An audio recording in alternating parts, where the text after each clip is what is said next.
Hello everyone, welcome to my channel law with Ekta. And आज हम deal करने वाले हैं part 2 of the IPC.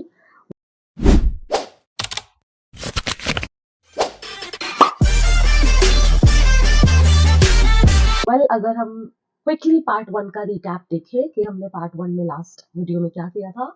Part 1 में हमने देखा था कि पीएनएस क्या है, आईपीसी का हमने ओरिजिन और किसने ये आईपीसी ड्राफ्ट किया था वो देखा था।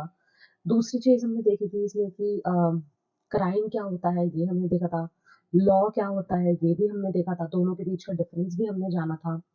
ये सब चीजें हमने पार्ट 1 में कवर कर ली है। अगर आपने पार्ट 1 का वीडियो नहीं देखा है और आप डायरेक्टली स्विच कर रहे हैं इस वीडियो पे, तो guys I would request you to please go and first of all watch part 1 and then come to this video. Okay, so start करते हैं हम अपने पार्ट 2 से। अगर हम डेफिनेशन ऑफ क्राइम की बात करें तो काफी सारे जूरिस्ट ऐसे हैं जो जिन्होंने अपने अपने पर्सपेक्टिव से क्राइम की डेफिनेशन शेप की है, उन्होंने क्राइम की डेफिनेशन दी है। हमें ये देखना है कि मोस्ट सुटेबल डेफिनेशन कौन सी आती है, ठीक है, और क्राइम एग्जैक्टली होता क्या है। तो अगर हम देखें कि क्राइम, आप एक जनरल नोट पे सोचिए कि एक चीज क्राइम कब बनती है, ठीक है। लॉ को आप रियल लाइफ से अपने जितना रिलेट करेंगे, जो हमारे आसपास होता है, उतना ही वो ज्यादा इजी हो जाता है समझना, और प्रैक्टिकली भी हमें ऐसे ही पढ़ना चाहिए। तो अगर हम देखें कि क्राइम एग्जैक्टली होता क्या है, हम कह सकते हैं कि जो भी हमारी सोसाइटी एक्सेप्ट नहीं करती है, राइट। अगर हम पुराने जमाने की बात करें, एंशियंट टाइम पीरियड की, तो एंशियंट टाइम पीरियड में हमको पता है कि कोई भी चीज जो कि सोसाइटी एक्सेप्ट नहीं करती थी उसको क्राइम मान लिया जाता था, करेक्ट। उसी चीज को अब जब punishable by law, that means उसी चीज को जब लॉ पनिश कर रहा है, so that is considered as the crime. Okay, so the defined as the act, an act punishable by law. अगर हम बात करें बेंथम की, जो कि बहुत ही ज्यादा ये भी एक इम्पोर्टेंट डेफिनेशन है, जिन्होंने बोला है कि ऑफेंसेस जो भी लेजिस्लेचर प्रोहिबिट करता है फॉर गुड और बैड रीजन, वो हमारे क्या बन जाते हैं, वो हमारा क्राइम बन जाता है, करेक्ट। ब्लैकस्टोन की अगर हम बात करें तो उन्होंने सिंपली बोला है कि क्राइम्स जो होते हैं वो कोई भी ऐसे एक्ट्स होते हैं जो कि कमिटेड होते हैं या फिर ओमिटेड होते हैं वायलेशन से फॉर द पब्लिक लॉ। अब अगर हम यहाँ पे जनरल चीज की बात करें कि ये कमिटेड और ओमिटेड क्या है, तो आपको सिंपल सा एक फॉर्मूला याद रखना है, सिंपल चीज याद रखनी है, बहुत ही सिंपल चीज। वो है, कमिटेड का मतलब होता है टू डू समथिंग, और ओमिटेड का मतलब होता है टू नॉट डू। ओके, कोई चीज आपने की है जो कि गलत है, वो आ जाती है हमारी कमीशन में। ओमिशन में आ जाता है आपकी, जो कि आपकी एक ड्यूटी थी बट आपने नहीं की, वो हमारी आ जाती है कमीशन में। हम काफी सारे एग्जांपल्स के साथ भी देखेंगे, बट अभी हम जनरल नोट पे डेफिनेशन देख लेते हैं एक बार। सो इसके बाद हमारा आ जाता है कि कैनी ने क्या बोला है। कैनी भी एक फेमस जूरिस्ट रह चुके हैं, वेल नोन जूरिस्ट, उन्होंने क्या बोला है वो देख लेते हैं। इनकी भी डेफिनेशन ठीक थी। Crimes are wrongs whose sanction is punitive and it is not remissible by private person but it is remissible by crown alone।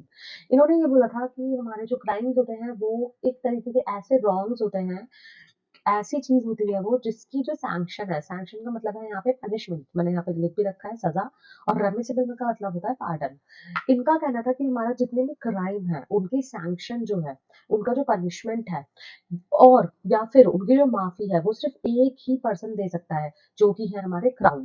तो मतलब हम कह सकते हैं कि उन्होंने क्राउन को ज्यादा क्या दिया है, प्रायोरिटी दी है, कि क्राउन जो है वही डिसाइड करेंगे कि क्या चीज सैंक्शन, किस चीज पे पनिशमेंट जाएगा और किस चीज पे हमारा रेमिसिबल हो सकता है, माफी के लायक हो सकता है। लेकिन अगर हम प्रैक्टिकल वे में देखें तो ये चीज वैलिड नहीं है, ये हमारे नॉर्मल लॉज में अप्लाई नहीं होती है।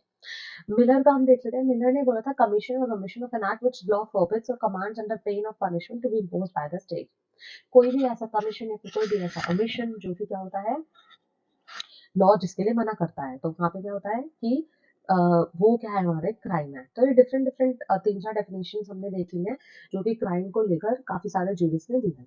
अगर हम बात करें कि पनिशमेंट एग्जैक्टली होता क्या है, या क्राइम एग्जैक्टली होता क्या है, तो क्राइम का तो ये है कि क्राइम जो होता है हमारा, वो विद टाइम चेंज होता रहता है, करेक्ट। ये कोई स्टैटिक चीज नहीं है, ये एक स्टैटिक चीज नहीं है, it is a dynamic concept. Crime जो है वो एक डायनेमिक कॉन्सेप्ट है, इवन हम अपना लॉ ही देखें वो एक डायनेमिक कॉन्सेप्ट है, राइट, चेंज होता रहता है। तो यहाँ पे वही लिखा है कि परसेप्शन जो है क्राइम का वो अंडर को gone a radical change over the years. On a general note, अगर हम जनरल नोट पे देखें कि जनरली क्या चीज है क्राइम, तो क्राइम क्या है, ह्यूमन कंडक्ट है विच द सोसाइटी जनरली अबॉर्स और डिसअप्रूव्स, या फिर हम मॉडर्न सेंस में कह सकते हैं कि जो भी पीनल लॉ में आ गया है या फिर हमारी भारतीय न्याय संहिता में आ गया है और उसको एग्जैक्टली कोडिफाई कर दिया गया है, वो हमारा क्राइम बन चुका है जिसकी पनिशमेंट भी है। अब यहाँ पे हम एक चीज समझ लेते हैं कि एग्जैक्टली यहाँ पे अब दो चीजें आ जाती है, ठीक है, कि क्राइम क्या होता है और एक हमारा ऑफेंस क्या होता है। हमारे दो टर्म्स है जो कि हमें समझना बहुत ज्यादा इंपॉर्टेंट हो जाता है। तो एक टर्म आ जाता है हमारा क्राइम और एक टर्म आ जाता है हमारा ऑफेंस। ऑफेंस ये याद रखना बहुत इंपॉर्टेंट है कि क्राइम जो है कोई भी चीज सोसाइटी मना करती है, राइट, जैसे कि हमने यहाँ पे पढ़ा दिया कि ह्यूमन कंडक्ट जो भी चीज जो सोसाइटी जनरली अबहॉर करती है, डिसअप्रूव करती है, वो हमारा क्राइम है। लेकिन जब यही चीज कोडिफाई हो जाए एक पर्टिकुलर लॉ में, तब वो उस टाइम पे ऑफेंस बन जाता है। That means this particular crime, when a particular crime has been codified और has been added in the form of penal law or in the form of law exactly is termed to be as then offense. Okay, वो crime हमारा offence बन जाता है। तो ये difference I hope आपको clear हो गया होगा, बिकॉज ये टर्म्स आपको काफी देखने को मिलेंगी। दैट इज क्राइम क्या होता है, ऑफेंस क्या होता है, तो आपको डिफरेंस पता होना भी बहुत ज्यादा इंपॉर्टेंट हो जाता है। ठीक है, चलिए अब हम बात कर लेते हैं रॉन्ग। अगर हम रॉन्ग देखें, जो कि हमारा नेक्स्ट ये टॉपिक भी बहुत ज्यादा इंपॉर्टेंट है कि हमारे दो तरीके के रॉन्ग आ जाते हैं। पहले तो हमें देख लें कि रॉन्ग होता क्या है।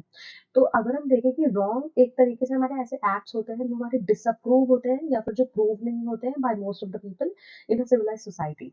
इसमें भी हमारे रॉन्ग जो होते हैं वो दो तरीके के आ जाते हैं, एक हमारा क्रिमिनल रॉन्ग होता है और एक हमारा सिविल रॉन्ग होता है। अब क्रिमिनल रॉन्ग और सिविल रॉन्ग क्या है वो हम आगे देखेंगे डिफरेंस टेबल में।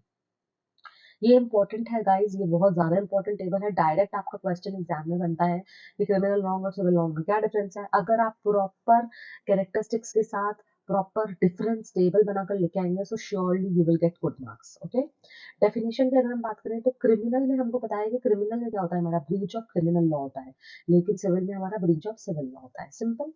पर्पस, अब हम देखते हैं क्रिमिनल का पर्पस क्या है, क्रिमिनल लॉ का या क्रिमिनल रॉन्ग का पर्पस क्या है।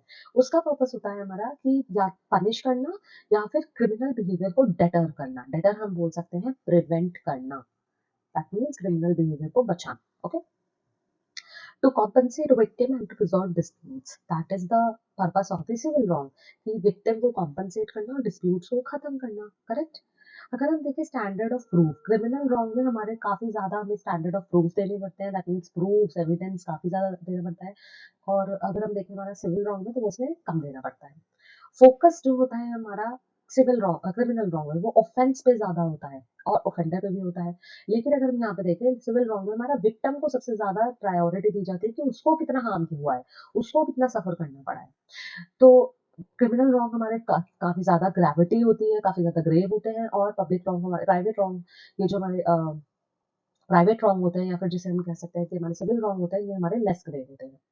अगर हम कॉन्सिक्वेंस की बात करें तो जो हमारा क्रिमिनल लॉ होता है इसमें इम्प्रिजनमेंट आ जाता है, इसमें फाइन्स भी लग जाते हैं। लेकिन ऑन जनरल नोट जो हमारे प्राइवेट रॉन्ग होते हैं या फिर जो हमारे सिविल रॉन्ग होते हैं उनमें कंपनसेशन हो सकता है, इंजंक्शन हो सकता है, या फिर एक डिक्लेरेटरी रिलीफ भी दिया जा सकता है। ओके गाइस, बाकी एक दो पॉइंट्स और हैं जो कि आपको हेल्प करेंगे। रेमेडीज अगर हम देखें तो punishment rehabilitation is a part of criminal law, compensation जो होता है वो हमारा एक सिविल रॉन्ग में आ जाता है। एग्जाम्पल आपको ये तो पता ही है कि आईपीसी बीएनएस हमारा क्रिमिनल में आ जाता है। क्रिमिनल रॉन्ग का एक हमारा हम कह सकते हैं फील्ड है, इंक्लूडेड होता है। कॉन्ट्रैक्ट एक्ट हो गए, टॉर्ट हो गए, ये हमारे आ जाते हैं सिविल रॉन्ग में। Clear? So I hope civil wrong criminal wrong आपको अच्छे से क्लियर हो गया होगा, काफी अच्छे से क्लियर हो गया होगा। Yeah, that's it. Thank you so much for watching.